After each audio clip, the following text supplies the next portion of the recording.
अस्सलाम वालेकुम। अच्छा, पिछली वीडियो में हम यहाँ तक पहुँचे थे कि एक फंडामेंटल एनालिसिस होती है और एक टेक्निकल एनालिसिस होती है, और इन दोनों के दरमियान क्या डिफरेंस होता है।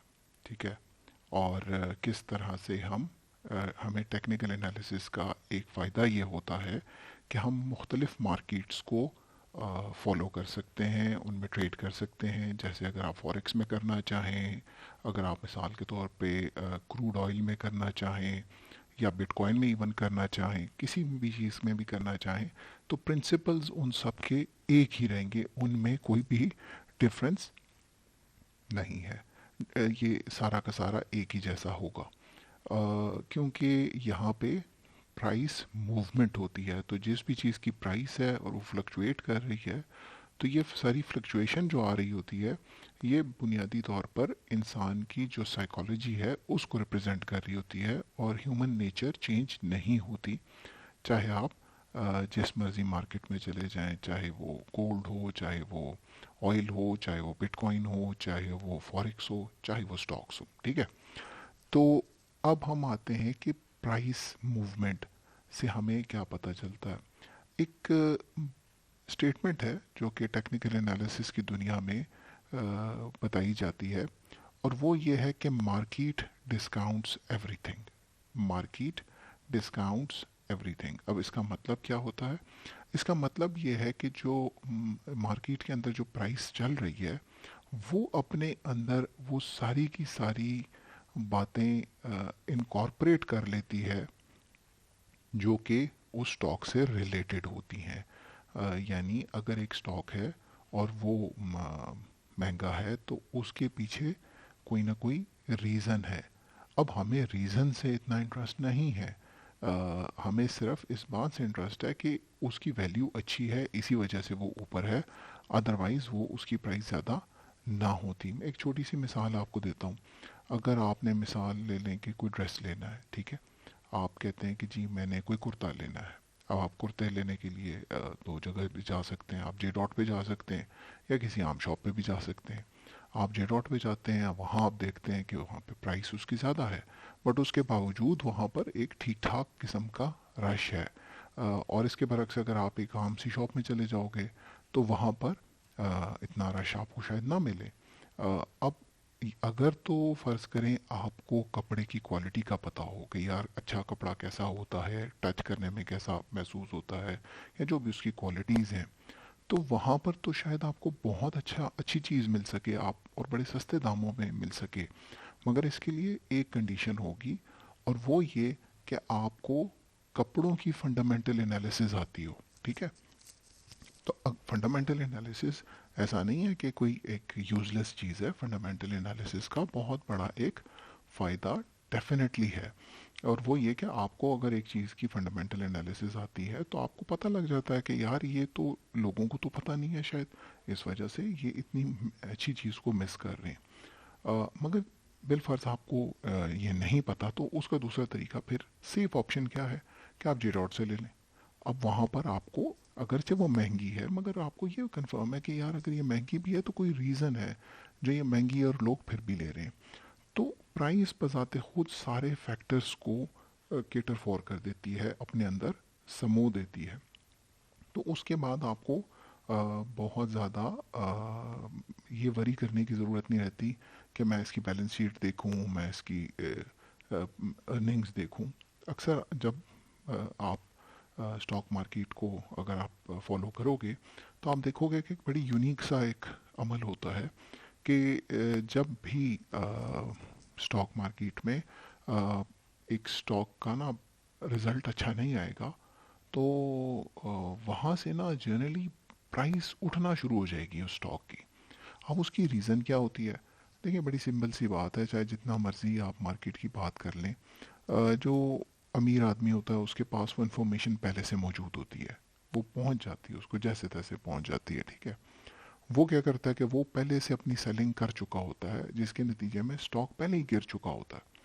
अब वो उस कम कीमत में बड़ी समझ लें कि अच्छी प्राइस आपको बन जाती है। फॉर एग्जांपल, अगर आपके पास, हम इस तरह से एक एग्जांपल लेते हैं कि अगर आप एक नई होंडा सिटी ले लें, ठीक है, और किसी बंदे ने ले ली और उसका एक्सीडेंट हो गया थोड़ा बहुत, ठीक है, और वो अब आपको थोड़ा सा उसका जो डैमेज पार्ट था उसको इतना इल्म नहीं था, अब वो बेचने लगा है और वो आपको बड़ी ही सस्ती प्राइस पे बेच रहा है, तो उस कम कीमत पे से 20 लाख का बेच रहा है या 15 लाख का बेच रहा है, फॉर दैट मैटर, जितना वो कम बेच रहा है आपको तो वो गाड़ी बड़ी अच्छी प्राइस में पड़ रही है ना। तो हर चीज़ की एक फेयर वैल्यू होती है, चाहे वो जितना मर्जी उसका बुरा रिजल्ट है, अगर वो पहले ही अपनी प्राइस खो चुकी है और अब आपको कम कीमत पर मिल रही है तो it is a good deal, उससे कोई फ़र्क नहीं पड़ता। तो जनरली होता यही है कि जब वो बुरा रिजल्ट आने लगता है ना, तो अक्सर जो वीक होल्डर्स होते हैं, जिनको पता नहीं होता, जिनको बस इतना पता लगता है कि ओहो इसका तो रिजल्ट बहुत बुरा आया है, वो फ़ौरन बेच देते हैं और वहाँ से जो सेठ लोग होते हैं वो उसको ख़रीद लेते हैं और प्राइस ऊपर चली जाती है। तो ये एक नेचुरल सी चीज़ है। इसी तरह बाज़ औक़ात जब रिजल्ट बहुत अच्छा आएगा, आम बंदा ख़रीदारी शुरू कर देगा, सेठ बेच देगा, क्योंकि आम बंदे ने ये नहीं देखा कि वो उससे पहले ठीक ठाक एक बुलिश रन ले चुका होता है, उससे पहले आहिस्ता आहिस्ता ऊपर जा चुका होता है। इसीलिए जैसे कि स्टॉक मार्केट में भी ये होता है कि जब बिल्कुल यहाँ पर आप देखें ना, यहाँ पे इस जोन में अगर हम आके देखें, ये जो जोन है, जो स्टॉक मार्केट यहाँ पे नीचे गिर रही थी और सारे सेंटिमेंट्स बुरे चल रहे थे, मगर जब यहाँ पे आई इस पर्टिकुलर जोन पे, जो कि इसका एक सॉर्ट ऑफ सपोर्ट जोन थी, ये देखें, ये इसकी एक सॉर्ट ऑफ सपोर्ट जोन बनती है, तो यहाँ पे, तो ये जो सपोर्ट जोन के आसपास में आई तो यहाँ से इसने उल्टा एक बुलिश कैंडल दे दी। हालांकि मार्केट के अंदर बिल्कुल इस वक्त जो है ना लोगों के सेंटिमेंट्स नेगेटिव हुए पड़े हैं, ठीक है, मगर जब यहाँ पे इस जोन में जब बजट आया था आपके पास जून के स्टार्ट में, तो मार्केट में लोग बड़े ऑप्टिमिस्टिक थे कि यहाँ से तो 55,000 को टच कर जाएगी। तो हुआ क्या कि जब वो बड़े ऑप्टिमिस्टिक थे तो वहाँ से आराम आराम से इस पूरे जोन में आपको माल बेच दिया गया, अब यहाँ से आपसे ख़रीद लिया जाएगा। और अगर बिलफर्ज मार्केट अपने इस जोन को क्रॉस करती है तो सिचुएशन डिफरेंट हो सकती है। खैर, इस वक्त हमारा जो बेसिक एम है वो ये है कि हम प्राइस मूवमेंट के ऊपर बात करें, ठीक है। तो अब जब हम प्राइस की बात करेंगे या प्राइस मूवमेंट की बात करेंगे, तो उसके लिए डेफिनेटली हमने चार्ट्स को खोलना है। चार्ट्स मैंने पहले भी बताया था कि जितने भी अच्छे ब्रोकर्स हैं आपके पास, चाहे वो ईकेडी है, आरिफ हबीब है, बीएमए है, जो भी हैं, ये सब आपको ये चार्ट्स दे रहे होते हैं। और यहाँ पर भी अगर आप देखेंगे तो ये scstrade.com पे जाके मैंने, ये आप अगर देखें यहाँ पे ये लिंक है scstrade.com, इसके अंदर ये चार्ट एनालिसिस का मैंने ओपन किया हुआ है। अब ये जो सारी मूवमेंट्स हैं इससे हमें पता क्या चल रहा है, ठीक है। तो जो प्राइस होती है ना, उसके अंदर ये होता है कि प्राइस हमेशा दो ही तरह से मूव कर सकती है, ठीक है। वो ऐसे कि या तो मार्केट के अंदर ना, मैं यहाँ पे थोड़ा लिख के दे देता हूँ आपको,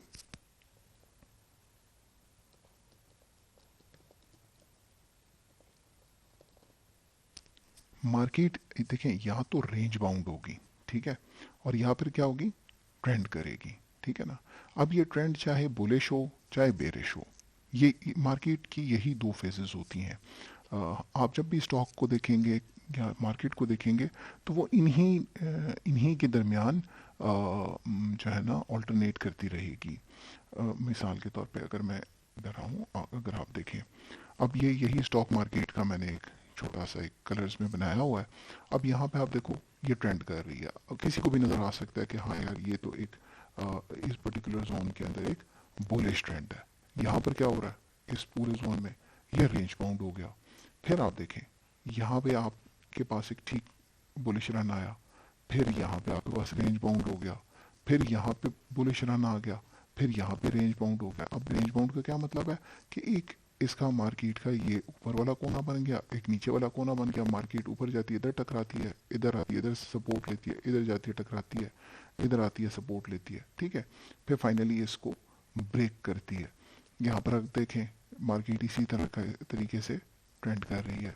यहाँ पर आप देखें तो मार्केट यहाँ पे, तो रेंज बाउंड का बेसिकली मतलब ये होता है कि मार्केट के अंदर मिसाल के तौर पे ऐसे दो जोन्स बन जाएंगे, ठीक है, ऐसे दो जोन्स बन जाएंगे,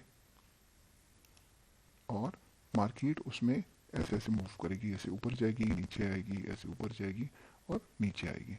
तो बेसिकली जो रेंज बाउंड मार्केट होती है उसकी पहचान ये होती है।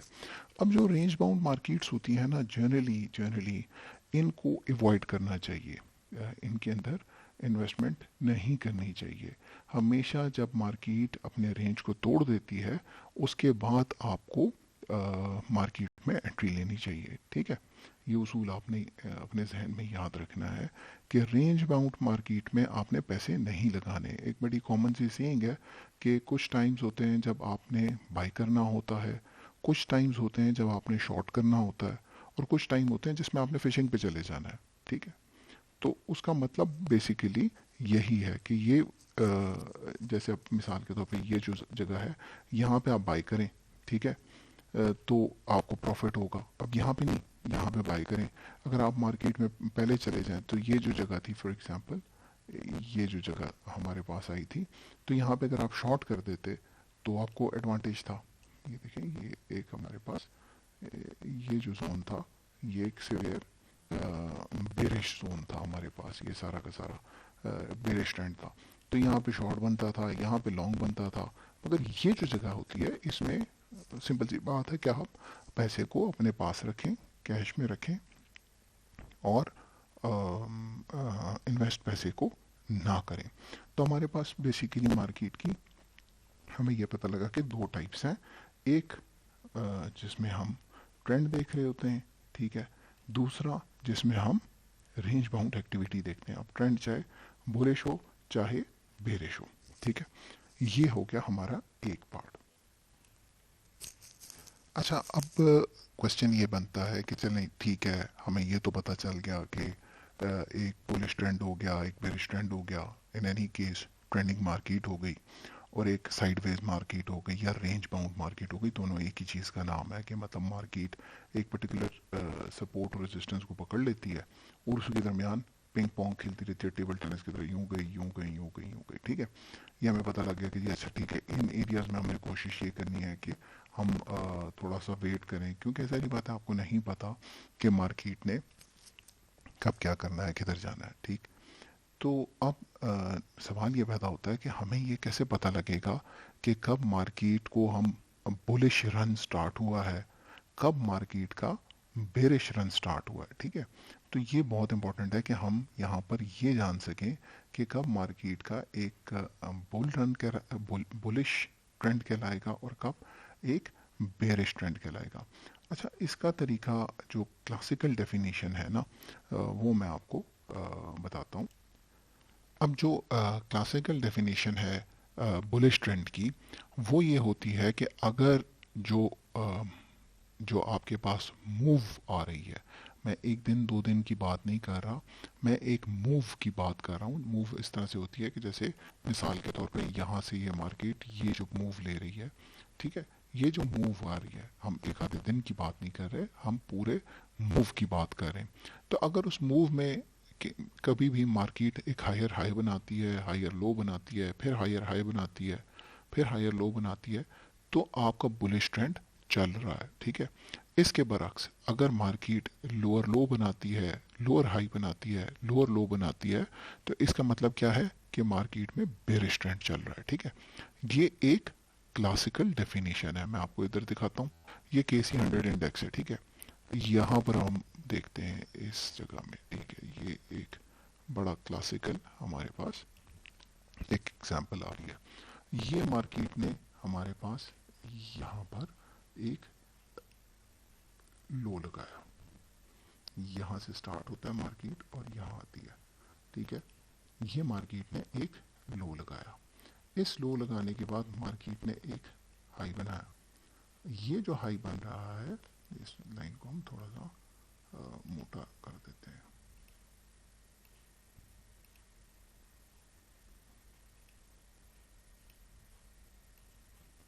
ठीक है, ये अब ज़्यादा बेहतर आप लोगों को नज़र आएगा।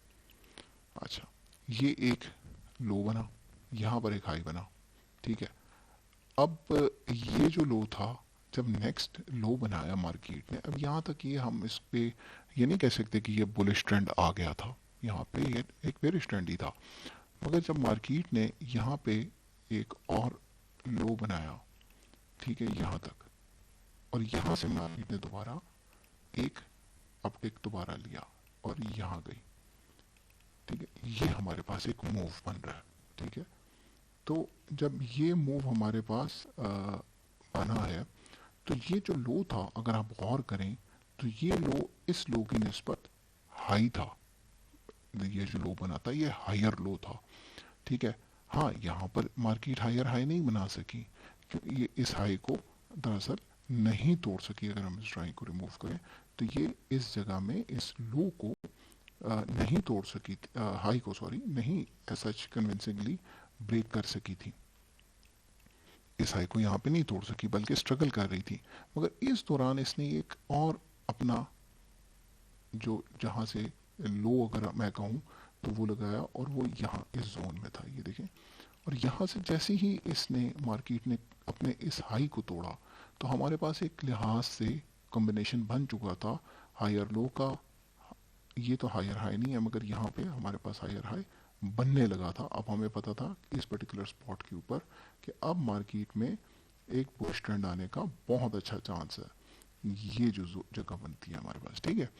तो ये जो मूव आपको नजर आ रही है कि हायर हाई हायर लो, ये इसको तो हम खैर हायर हाई नहीं कह सकते मगर एक हायर लो, और ये जो इसने ब्रेक यहाँ पे दिया था तो आप यहाँ पे एक लिहाज से बाय कर सकते थे, ये जो रेड लाइन है। और इस कंडीशन में हमने अगर स्टॉप लॉस प्लेस करना था तो वो हमने इस लो के नीचे इस जगह में प्लेस करना था, यानी कि तकरीबन 31,000 के राउंड अबाउट में, ठीक है।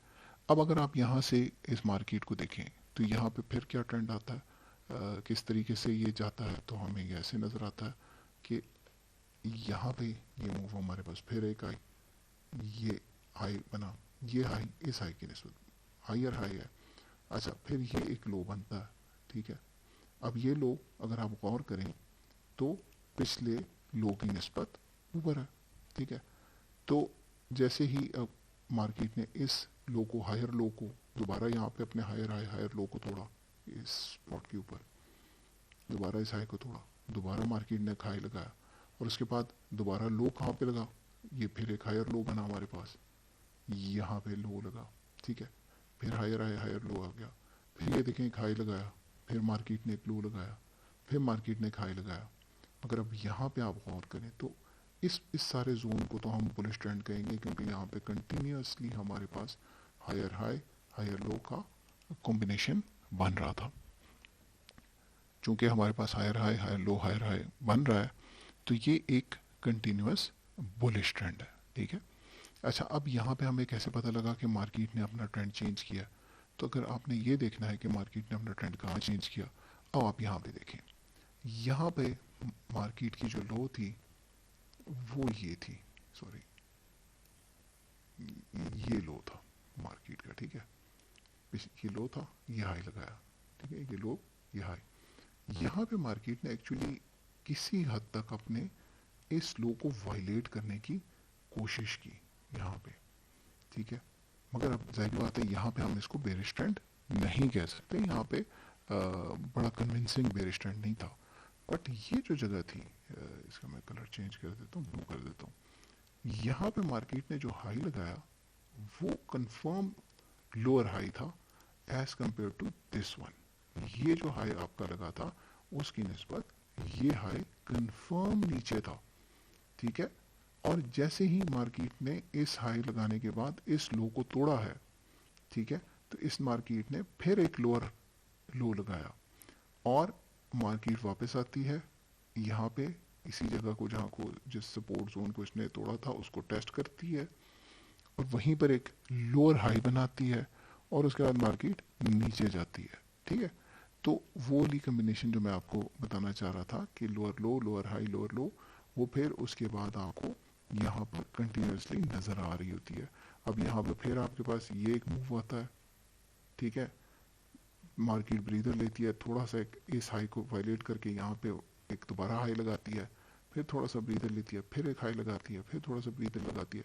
किसी हद तक यहाँ पे मार्केट हमारे पास रेंज बाउंड होती है, फिर एक लो लगाती है, अब इस लो को हम मतलब कि हायर लो नहीं कह सकते, मगर यहाँ पर मार्केट ने अपने इस हाई को तोड़ दिया था। इस पर्टिकुलर स्पॉट के ऊपर हमें एक ट्रेंड दोबारा से मिल गया था। तो मार्केट बेसिकली जब ये मूव आपको दे रही होती है, ये higher high higher lows higher high या lower low lower high lower low, तो इससे आप मार्केट के ट्रेंड को डिफाइन करते हैं। मार्केट के ट्रेंड को डेफिनेटली और भी तरीकों से हम फाइन ट्यून कर सकते हैं। उसके ऊपर मैं दोबारा वीडियोस बनाऊंगा जिसमें मूविंग एवरेजेस आ जाती हैं, ट्रेंड लाइंस आ जाती हैं, कि कब हम ये कहेंगे कि मार्केट ने बेसिकली अपने ट्रेंड को तोड़ा है। मगर ट्रेंड तोड़ने का मतलब हरगिज़ ये नहीं है कि अगर एक बुलिश ट्रेंड टूट गया तो फिर स्टार्ट हो गया। मैंने अभी भी आपसे कहा था कि मार्केट ट्रेंड करती है, फिर उसके बाद एक रेंज बाउंड मूवमेंट में जाती है, फिर मार्केट ट्रेंड करती है, चाहे वो बेरिश हो चाहे बुलिश हो। क्योंकि मार्केट कभी भी ना एकदम जब भी शार्प मूव्स ले रही होती है ना, तो वहाँ पे ट्रेंड चेंज होने का चांस कम होता है, ये याद रखिएगा।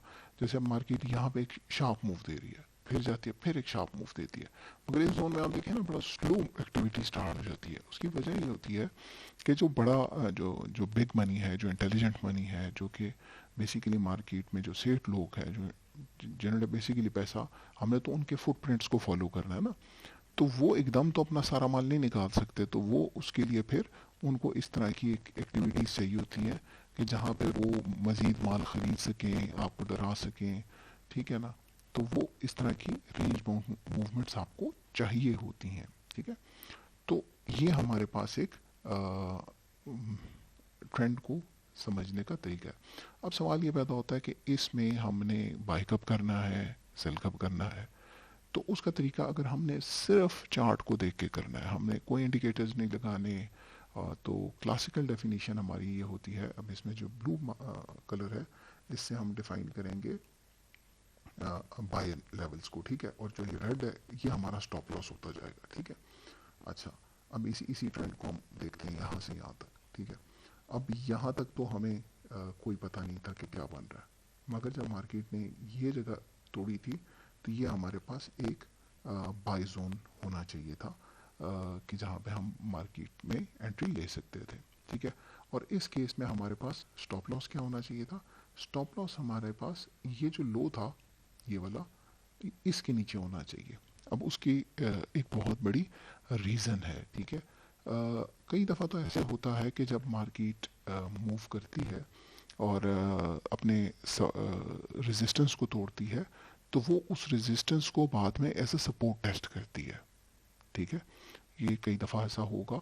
मिसाल के तौर पे मैं ऐसे करूँ कि मार्केट ऐसे मूव करेगी कि फ़र्ज़ कीजिए यूँ एक मूव लिया इसने, ठीक है, ये नीचे आई और फिर इसने अपने हाई को तोड़ा और फिर नीचे आई, ठीक है। तो जब ये नीचे आएगी, तो यहाँ पर इस पर्टिकुलर मूव में ये इसका एक पहले मूव में रेजिस्टेंस था, ठीक है। अब इसने इस रेजिस्टेंस को तोड़ा, ठीक है, और यहाँ पर आके इसने इसको एज अ सपोर्ट टेस्ट किया। तो आप कह सकते हैं कि हम क्यों ना अपना जो स्टॉप लॉस है, इसमें हम इस जोन में रखें, इस सपोर्ट के नीचे, ये हमारे पास ज़्यादा बेहतर है। मगर याद रखिएगा कि बाज़ औक़ात जब मार्केट ट्रेंड कर रही होती है, तो वो चैनल में ट्रेंड करती है। तो जब भी मार्केट चैनल में ट्रेंड करेगी, चैनल हम बाद में इसको भी पढ़ेंगे कि चैनल्स क्या होते हैं और उनको उसका क्या मतलब है। मगर बेसिकली चैनल अगर आप ड्रॉ करना चाहें तो इसमें चैनल की भी ऑप्शन अवेलेबल होती है यहाँ पे, ठीक है ना। चैनल ऐसे होता है, ठीक है। मिसाल के तौर पे ये है, ये चैनल है, ठीक है। अब जब ये चैनल हमारे पास आ गया है, तो इस चैनल के अंदर अभी काइंडली आपने ना ये पीछे वाले प्राइस मूवमेंट्स पे नज़र नहीं रखनी। इस चैनल को मैं बल्कि ऊपर बना देता हूँ, यहाँ बना देता हूँ, ठीक है। अब ये देखें, फ़र्ज़ करें ये मूवमेंट आ रही है, ठीक है। मार्केट यूँ जाती है, मार्केट यूँ आती है, मार्केट यूँ जाती है, मार्केट यूँ आती है, मार्केट यूँ जाती है, मार्केट यूँ आती है, ठीक है, फॉर एग्जांपल। तो अब इस पर्टिकुलर जगह में मार्केट हर दफ़ा एक हायर हाई बनाती चली जाएगी। ये देखें, ये हाई इस हाई की निस्बत एक्चुअली हाई है, और ये लो से, ये जो लो है ये इस लो से हाई है, ये वाला लो इस लो से हाई है। तो वो जो हायर हाई हायर लो का कॉम्बो है वो तो चल रहा है, बट अगर आपने अपनी रेजिस्टेंस ये जो जगह थी, अगर आपने फ़र्ज़ कीजिए यहाँ पर अपना स्टॉप लॉस रखा होगा, तो वो स्टॉप लॉस तो आपका शॉर्ट हिट हो जाएगा। तो इसलिए आपकी कोशिश ये होनी चाहिए कि जब आपने इस तरह के केसेस में अपना स्टॉप लॉस रखना होता है, तो वो फिर लो के नीचे रखना होता है। जैसे कि अब हमारी एग्जांपल ये वाली जो चल रही है, इसमें हमारा जो स्टॉप लॉस होगा वो यहाँ पे होगा, न कि सपोर्ट के नीचे। हालांकि यहाँ पे इसने नहीं तोड़ा क्योंकि ये चैनल के अंदर ट्रेंड नहीं कर रहा था।